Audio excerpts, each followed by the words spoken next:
यह है खदीजा और नानी। नानी खदीजा को मज़े की कहानियाँ सुनाती हैं और आज सुना रही हैं शैतान की कहानी। नानी ने कहा, आज मैं आपको एक ख़ास कहानी सुनाऊंगी।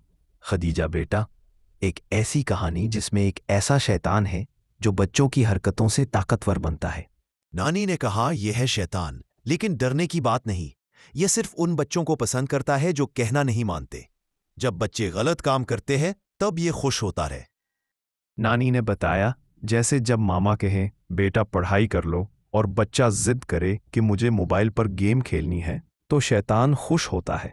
और जब कोई बच्चा माँ बाप की बात ना माने तो ये ताकतवर बनने लगता है। अगर कोई बच्चा झूठ बोले या हर बात पर जिद करे तो भी ये शैतान खुश हो जाता है और दूसरे बच्चों को भी कहता है कि तुम भी जिद करो।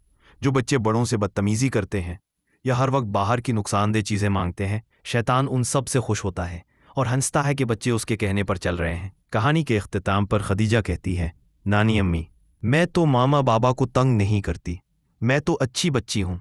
बिल्कुल मेरी शहजादी, ये कहानी उन बच्चों के लिए है जो नाफरमानी करते हैं। तुम तो नानी की गुड़िया हो, तुम्हारी बातों से तो शैतान कमज़ोर हो जाता है। याद रखो बच्चों, जब तुम मामा बाबा की बात मानते हो, सच बोलते हो, अदब करते हो, तो शैतान हार जाता है।